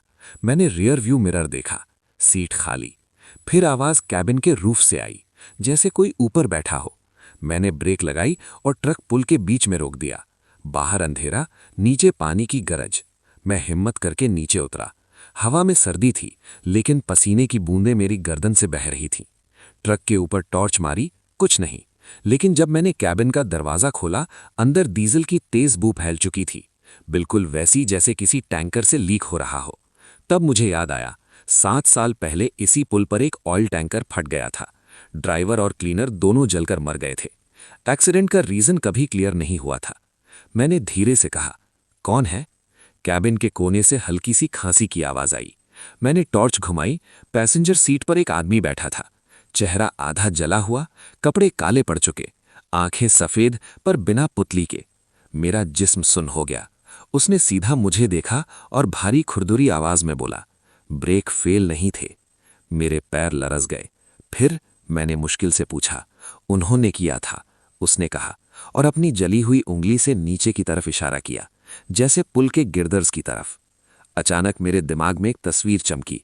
कंपनी का illegal oil load, over capacity tanker और मैनेजमेंट का प्रेशर की टाइम पर पहुंचना ही है। ड्राइवर ने मना किया होगा, शायद ब्रेक लाइन को जानबूझकर कॉम्प्रोमाइज किया गया हो। मैंने उस आदमी से पूछा, सच क्या है? उसने धीरे से कहा, हमने रिपोर्ट करने की धमकी दी थी, इसलिए हमें हटा दिया। मेरे कान गर्म हो गए। क्या इतना बड़ा खेल था? क्या किसी ने जानबूझकर उन्हें मरने के लिए ट्रक की हालत खराब की? उसने फिर कहा, सच ऊपर तक पहुंचा दो। इतना कहकर उसका चेहरा धुंधला होने लगा। कैबिन की लाइट ब्लिंक हुई। मैंने तुरंत फोन निकाला और अगले दिन ट्रांसपोर्ट ऑफिस में पुरानी फाइल मंगवाई। बहुत मुश्किल से रिकॉर्ड मिला। मेंटेनेंस लॉग में ब्रेक इंस्पेक्शन का एंट्री था, पर साइन फोर्ज्ड लग रहा था। डेट एक्सीडेंट से 1 दिन पहले की थी। मैंने पुराने मैकेनिक को ढूंढा, जो अब रिटायर हो चुका था। उसने डर के साथ बताया, मुझे प्रेशर दिया गया था साइन करने के लिए। ब्रेक लाइन वीक थी, पर उन्होंने कहा चलने दो। मेरे हाथ कांप गए। ये सिर्फ एक्सीडेंट नहीं था, ये लापरवाही और लालच का नतीजा था। मैंने सब प्रूफ कलेक्ट किया और लोकल अथॉरिटी को सबमिट किया। केस दोबारा खोला गया। कंपनी के 2 लोग सस्पेंड हुए। उस रात मैं फिर उस पुल पर गया। दिल में अजीब सा बोझ था। मैंने ट्रक रोका और धीरे से कहा, सच पहुंच गया। हवा तेज चलने लगी। पुल हल्का सा हिला। पानी की आवाज और गहरी हो गई। कैबिन के अंदर हल्की सी थपथप की आवाज फिर आई, लेकिन इस बार सिर्फ एक बार, जैसे कोई अलविदा कह रहा हो। मैंने रियर व्यू मिरर में देखा, खाली सीट, पर इस बार दिल में अजीब सी शांति थी। मुझे समझ आ रहा था, ये हाईवे बदला नहीं लेता, ये बस उन लोगों को आवाज देता है जिनके साथ अन्याय हुआ है। लेकिन जैसे ही मैंने इंजन स्टार्ट किया, एफएम रेडियो खुद ब खुद ऑन हो गया। स्टैटिक के बीच एक नई आवाज आई, न बच्चे की, न जले हुए आदमी की। इस बार आवाज और भी भारी थी। सबसे पुराना हिसाब अभी बाकी है। मेरे हाथ इग्निशन पर जम गए। कौन? मैंने धीरे से कहा। रेडियो बंद। हाईवे फिर से अंधेरा, और मुझे महसूस हुआ ये सफर अभी खत्म नहीं हुआ, क्योंकि उत्तराखंड के इन पहाड़ों में हर मोड़ पर एक कहानी अधूरी है, और शायद मैं अब उन सब कहानियों का गवाह बन चुका हूं। मैंने सोचा था सब खत्म हो गया, लड़के की रूह को शांति मिल गई, राकेश ने अपना गुनाह मान लिया और हाईवे ने जैसे एक बोझ उतार दिया हो। लेकिन उत्तराखंड के पहाड़ी रास्ते इतनी आसानी से किसी को आजाद नहीं करते। यहां हर मोड़ पर या तो खौफ होता है या कोई सच जो जमीन के नीचे दबा होता है। 2 दिन बाद मुझे फिर से वही रूट मिला, उत्तराखंड के पहाड़ों में रुद्रप्रयाग से आगे का स्ट्रेच, जहां रात को नेटवर्क भी साथ छोड़ देता है। मैंने मन ही मन सोचा इस बार कुछ नहीं होगा, पर दिल मानता नहीं था। रात के करीब 1 बजे मैं उस पुराने लैंडस्लाइड वाले मोड़ पर पहुंचा। नीचे अंधेरा, ऊपर घना जंगल। मैंने एफएम ऑन किया, पर सिर्फ स्टैटिक आवाज। अचानक बीच बीच में एक बच्ची की हल्की सी हंसी सुनाई देने लगी। मैं तुरंत सतर्क हो गया। ये दिमाग का खेल है, मैंने खुद से कहा। ट्रक की हेडलाइट्स ने आगे एक सफेद साया दिखाया। इस बार लड़का नहीं, एक छोटी लड़की। बाल खुले हुए, सफेद फ्रॉक, पैर जमीन को छू नहीं रहे थे। मैंने ब्रेक लगाई, पर ट्रक उसके पास पहुंचते ही वो गायब। बस इमेजिनेशन है, मैंने फिर कहा। लेकिन कैबिन के अंदर से एक हल्की सी आवाज आई, अंकल। मेरा गला सूख गया। रियर व्यू मिरर में देखा, पीछे वाली सीट पर एक छोटी लड़की बैठी थी। आंखें लाल नहीं, पर बहुत उदास। मुझे घर जाना है, उसने धीरे से कहा। मैंने हिचकिचाते हुए पूछा, तुम्हारा घर कहाँ है? उसने सीधा जवाब नहीं दिया, बस अपनी छोटी उंगली से विंडशील पर एक जगह की तरफ इशारा किया, नीचे घाटी में, जहां अंधेरा और गहरा था। मुझे याद आया 3 साल पहले इसी मोड़ पर एक फैमिली कार खाई में गिर गई थी। न्यूज में आया था। रेस्क्यू टीम को 3 दिन लगे थे बॉडीज निकालने में। मैंने धीरे से पूछा, तुम उस एक्सीडेंट में थी? उसकी आंखों से आंसू बहने लगे। पापा ने ब्रेक लगाई थी, पर रोड फिसल गई। उस पल ट्रक के अंदर पेट्रोल की तेज बू फैल गई, जैसे किसी जलती गाड़ी की स्मेल हो। हेडलाइट्स अपने आप डिम होने लगी। मैंने स्टीयरिंग पकड़कर जोर से कहा, मैं तुम्हें घर नहीं ले जा सकता, पर मैं तुम्हारी मदद करूंगा। लड़की ने सीधा मेरी तरफ देखा। सच? मैंने हां में सिर हिला दिया। अचानक मेरे दिमाग में एक तस्वीर आई। रेस्क्यू के वक्त एक बॉडी मिसिंग थी, सिर्फ 3 मिले थे, चौथी कभी नहीं मिली। क्या ये वो ही थी? मैंने तुरंत अगले दिन लोकल पुलिस स्टेशन में इंक्वायरी की, ओल्ड फाइल मंगवाई। कंफर्म हुआ छोटी बेटी की बॉडी कभी नहीं मिली थी। केस क्लोज कर दिया गया था। मैं वापस उस रात उस मोड़ पर गया। दिल में डर कम था, जिम्मेदारी ज्यादा। रात 12:47, हल्का फॉग। इस बार मैंने ट्रक रोका और कैबिन से उतरकर सड़क के किनारे खड़ा हो गया। हाँ बेटा, मैं आ गया, मैंने धीरे से कहा। हवा ठंडी हो गई। वो लड़की मेरे सामने आ खड़ी हुई। मुझे ढूंढ लो, उसने कहा। मैंने टॉर्च उठाई और घाटी की तरफ नीचे उतरना शुरू किया। पत्थर फिसल रहे थे, पैर कांप रहे थे। नीचे जाकर एक पुरानी जंग लगी कार का हिस्सा दिखा, आधा मिट्टी में दबा हुआ। मेरा दिल तेज धड़कने लगा। टॉर्च की रोशनी में मुझे कपड़े का एक छोटा टुकड़ा दिखा। मैंने तुरंत अथॉरिटीज को इन्फॉर्म किया। अगले दिन एक्सकवेशन हुआ और वहां से एक छोटी बॉडी मिली, बिल्कुल उस फ्रॉक के साथ जो मैंने देखी थी। फाइनल राइट्स करवाए गए। उस रात मैं फिर उस मोड़ पर गया। इस बार हवा शांत थी, कोई हंसी नहीं, कोई आवाज नहीं, बस एक हल्की सी मीठी खुशबू हवा में थी, जैसे फूलों की। मैंने रियर व्यू मिरर में देखा, खाली सीट, पर इस बार दिल में अजीब सी शांति थी। मुझे समझ आ रहा था ये हाईवे बदला नहीं लेता, ये बस उन लोगों को आवाज देता है जिनके साथ अन्याय हुआ है। लेकिन जैसे ही मैंने इंजन स्टार्ट किया, एफएम रेडियो खुद ब खुद ऑन हो गया। स्टैटिक के बीच एक नई आवाज आई, अभी एक और बाकी है। मेरा हाथ इग्निशन पर जम गया। कौन? मैंने धीरे से कहा। रेडियो बंद, हाईवे फिर से अंधेरा, और मुझे महसूस हुआ ये सफर अभी खत्म नहीं हुआ, क्योंकि उत्तराखंड के इन पहाड़ों में हर मोड़ पर एक कहानी अधूरी है, और शायद अब मैं उन सब कहानियों का गवाह बन चुका हूं। रेडियो की वो लाइन मेरे कानों में घंटी की तरह गूंज रही थी, अभी एक और बाकी है। मैं पूरी रात ट्रक चलाता रहा, लेकिन स्टीयरिंग पकड़े हाथ बार बार ठंडे पड़ जाते। मैंने सोचा था 2 रूहों को शांति मिल चुकी है, लेकिन शायद ये सिलसिला मेरे साथ ही जुड़ चुका था। अगले हफ्ते मुझे फिर से पहाड़ी रूट मिला, इस बार श्रीनगर से आगे का स्ट्रेच, जो देवप्रयाग की तरफ जाता है। नीचे गहरी खाई, ऊपर सीधा पहाड़, और बीच में पतली सी सड़क, जहां रात को सिर्फ हेडलाइट्स ही जिंदगी का एहसास दिलाती हैं। रात 2 बजे के करीब मैं एक पुराने लोहे के पुल पर पहुंचा। नीचे अंधेरे में 2 नदियों का संगम था, पानी की आवाज तेज थी। मैंने ट्रक धीरे किया, क्योंकि पुल थोड़ा हिला हुआ लग रहा था। तभी कैबिन के अंदर एक अजीब सी थप-थप की आवाज आई, जैसे कोई लोहे पर उंगली से मार रहा हो। मैंने सोचा इंजन वाइब्रेशन होगा, लेकिन आवाज बिल्कुल रिदम में थी। 3 बार तेज, 2 बार धीरे, थप थप थप थप थप। मेरे गले में सूखापन आ गया।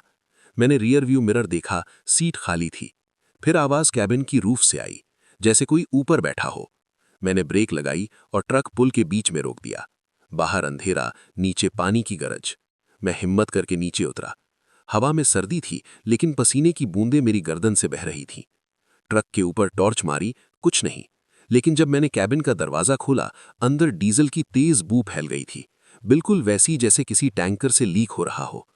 तब मुझे याद आया, 7 साल पहले इसी पुल पर एक ऑयल टैंकर फट गया था। ड्राइवर और क्लीनर दोनों जलकर मर गए थे। एक्सीडेंट का रीजन कभी क्लियर नहीं हुआ। मैंने धीरे से कहा, कौन है? कैबिन के कोने से हल्की सी खांसी की आवाज आई। मैंने टॉर्च घुमाई। पैसेंजर सीट पर एक आदमी बैठा था, चेहरा आधा जला हुआ, कपड़े काले पड़ चुके, आंखें सफेद पर बिना पुतली के। मेरा जिस्म सुन्न हो गया। उसने सीधा मुझे देखा और भारी खुरदुरी आवाज में बोला, ब्रेक फेल नहीं थे। मेरे पैर लरस गए। फिर? मैंने मुश्किल से पूछा। फिर? उन्होंने किया था, उसने कहा, और अपनी जली हुई उंगली से नीचे की तरफ इशारा किया, जैसे पुल के गर्डर्स की तरफ। अचानक मेरे दिमाग में तस्वीर चमकी।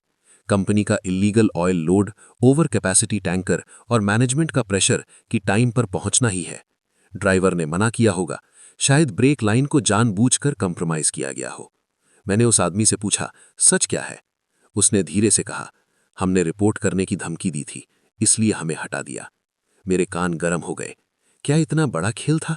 क्या किसी ने जानबूझकर उन्हें मरने के लिए ट्रक की हालत खराब की? उसने फिर कहा, सच ऊपर तक पहुंचा दो। इतना कहकर उसका चेहरा धुंधला होने लगा। कैबिन की लाइट ब्लिंक हुई।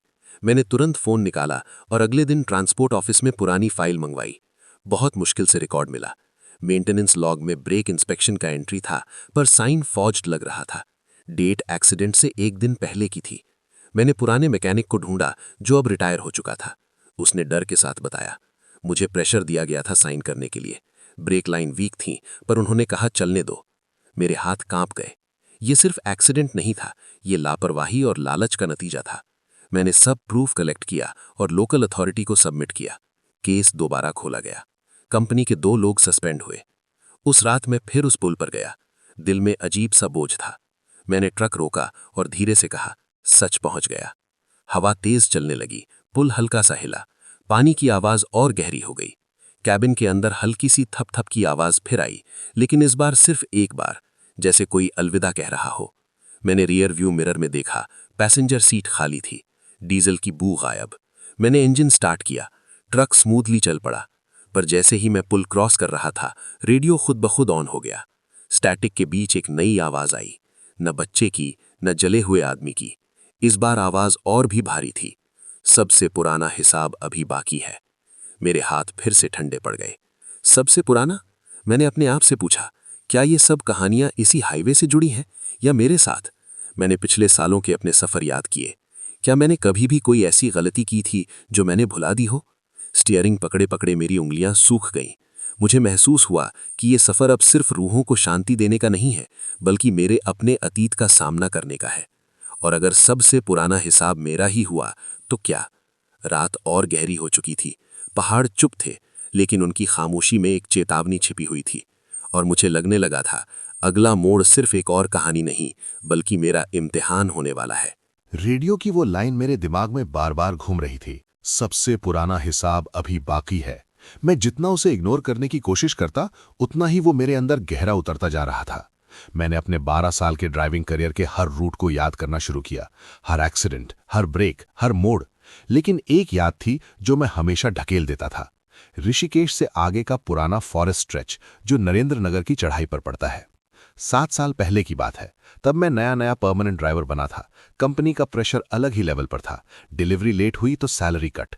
उस रात भी मैं ओवर स्पीड में था। बारिश हो रही थी, रोड फिसल रही थी। एक तीखा मोड़ आया। हेडलाइट की रोशनी में मुझे एक आदमी दिखा, शायद कोई लोकल, कंधे पर लकड़ी का गट्ठा। मैंने ब्रेक लगाई, पर ट्रक हल्का सा स्किड कर गया। मुझे जोर का झटका महसूस हुआ।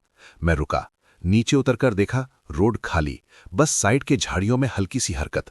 दिल जोर से धड़क रहा था। मैंने टॉर्च मारी, कुछ नहीं दिखा। तब पीछे से एक गाड़ी की लाइट नजर आई। डर के मारे मैं वापस कैबिन में चढ़ा और ट्रक भगा दिया। मैंने खुद को समझाया, शायद कुछ नहीं लगा, शायद वो बच गया। लेकिन उस रात के बाद मैंने कभी उस मोड़ पर सीधा नहीं देखा, हमेशा नजर हटा लेता।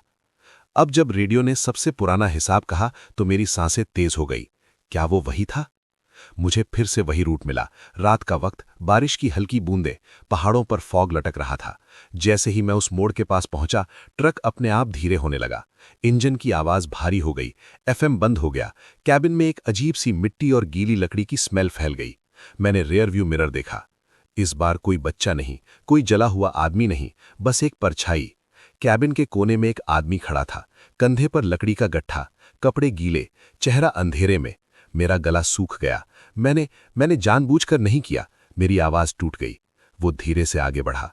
उसका चेहरा रोशनी में आया, माथा फटा हुआ, आंखों में न गुस्सा न नफरत, बस एक सवाल, रुका क्यों नहीं? ये 2 शब्द सीधा मेरे सीने में लगे। मैंने स्टीयरिंग छोड़ दी।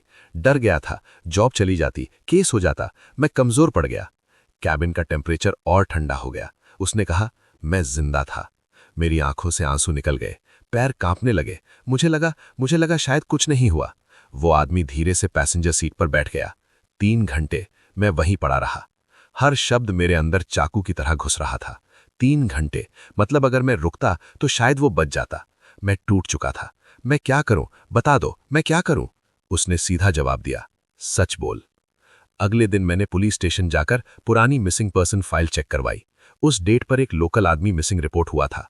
बॉडी कभी नहीं मिली। लोगों ने माना वो जंगल में जानवर का शिकार हो गया। मैंने कन्फेस किया, स्टेटमेंट दिया।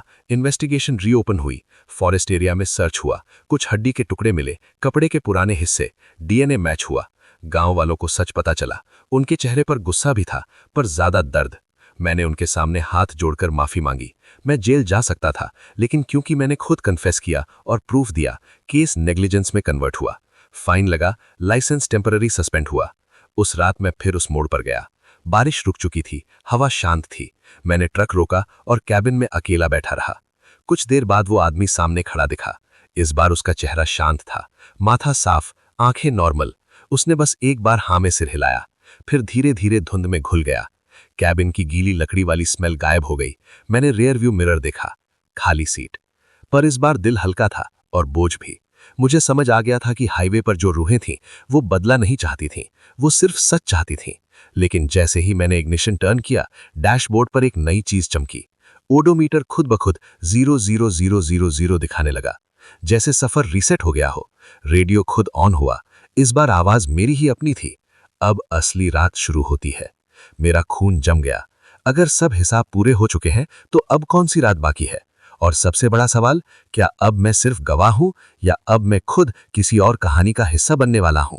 डैशबोर्ड पर 000 चमक रहा था और रेडियो पर मेरी ही आवाज गूंज रही थी। अब असली रात शुरू होती है। मैंने तुरंत इग्निशन बंद किया, लेकिन इंजन कुछ सेकंड तक खुद चलने की कोशिश करता रहा, जैसे ट्रक मेरी बात मान ही ना रहा हो। बाहर अंधेरा घना था, पहाड़ों पर हवा तेज चल रही थी और नीचे कहीं दूर से पानी की आवाज आ रही थी। मैं उस वक्त उत्तराखंड के उसी पुराने फॉरेस्ट स्ट्रेच पर था, जहां से मेरी सबसे पुरानी गलती जुड़ी थी। मैंने गहरी सांस ली और खुद से कहा, सब हिसाब पूरे हो चुके हैं, अब क्या बाकी है। जैसे ही मैंने ये कहा, कैबिन के अंदर का शीशा धीरे धीरे काला होने लगा। रियर व्यू मिरर में मुझे अपना चेहरा दिख रहा था, लेकिन वो नॉर्मल नहीं था। आंखें थोड़ी ज्यादा गहरी, चेहरा ज्यादा थका हुआ, जैसे सालों पुराना वर्जन हो मेरा। फिर मुझे समझ आया, हाईवे ने मुझसे सिर्फ दूसरों का सच नहीं बुलवाया, उसने मुझे मेरी असली सूरत दिखा दी थी। मैं हमेशा खुद को मजबूर कहकर बचाता रहा, कंपनी का प्रेशर, रात का डर, जॉब का खौफ, लेकिन असली सच ये था कि मैं हर बार डर को इंसानियत पर भारी पड़ने दिया। अचानक कैबिन में सब रूहों की हल्की सी परछाइयां उभरने लगी। छोटा लड़का, वो लड़की, जला हुआ टैंकर ड्राइवर और लकड़ी उठाने वाला आदमी, सब मेरे आसपास खड़े थे। लेकिन इस बार उनकी आंखों में न गुस्सा था न नफरत, बस एक गहरी शांत नजर, जैसे वो देख रहे हो कि अब मैं क्या करता हूं। रेडियो फिर चला। इस बार आवाज साफ थी, हाईवे को एक रखवाला चाहिए। मेरा दिल जोर से धड़का। रखवाला? आवाज बोली, जो सच से भागे नहीं, जो रुक कर देखे, जो डर के सामने खड़ा हो। मैंने स्टीयरिंग पकड़कर कहा, मैं भाग चुका हूं, मैं गलती कर चुका हूं। कैबिन के अंदर हल्की सी रोशनी फैली। आवाज ने कहा, इसलिए तुम्हें चुना गया। उस पल मुझे महसूस हुआ जैसे पूरा हाईवे सांस ले रहा हो, हर मोड़, हर पुल, हर घाटी जैसे जिंदा हो। मैंने आंखें बंद की। अगर ये मेरा इम्तिहान है तो मैं तैयार हूं। अचानक सब परछाइयां एक रोशनी में बदलने लगी। कैबिन नॉर्मल होने लगा, ओडोमीटर वापस नॉर्मल रीडिंग पर आ गया, इंजन शांत हो गया। मैं अकेला था, लेकिन मैं पहले जैसा नहीं था। उस रात के बाद मैंने एक फैसला लिया। मैं हर एक्सीडेंट स्पॉट पर रुकता, हर इंजर्ड को हॉस्पिटल पहुंचाता, कंपनी के खिलाफ भी आवाज उठाता अगर ओवरलोडिंग होती। ड्राइवर्स को समझाता कि 1 मिनट रुकने से जिंदगी बच सकती है। लोग कहते हैं उस रूट पर अब एक्सीडेंट्स कम हो गए हैं। कुछ ड्राइवर्स कहते हैं कभी कभी उन्हें लगता है कि कोई उन्हें वार्न करता है जब वो ज्यादा स्पीड में होते हैं। कभी ब्रेक पेडल हल्का सा हार्ड हो जाता है, जैसे कोई कह रहा हो धीरे चलाओ। कभी कभी रात को जब मैं अकेले ड्राइव करता हूं, रियर व्यू मिरर में मुझे एक पल के लिए वो सब चेहरे दिख जाते हैं, लेकिन अब वो डराते नहीं, वो याद दिलाते हैं। हाईवे पर सबसे बड़ा भूत कोई और नहीं, हमारा अपना डर और हमारी अपनी लापरवाही होती है। और अगर हम उसका सामना कर लें तो शायद रूहों को भटकना नहीं पड़ता। आज भी जब मैं ऋषिकेश से ऊपर पहाड़ों की तरफ चढ़ाई करता हूं और अंधेरा घना होता है, मैं स्टीयरिंग थोड़ा और मजबूत पकड़ता हूं। मैं जानता हूं कोई ना कोई देख रहा है, लेकिन अब मुझे डर नहीं लगता, क्योंकि मैं भागता नहीं, मैं रुकता हूं। और शायद इसी वजह से उत्तराखंड का वो हाईवे अब सिर्फ खौफ की जगह नहीं, एक जिम्मेदारी बन चुका है। लेकिन कभी कभी रात के बिल्कुल 3 बजे रेडियो खुद ऑन हो जाता है और एक हल्की सी आवाज आती है, सफर अभी चल रहा है। तब मैं बस हल्का सा मुस्कुरा देता हूं, क्योंकि अब मुझे पता है ये हाईवे मुझे डराने के लिए नहीं, जगाए रखने के लिए है।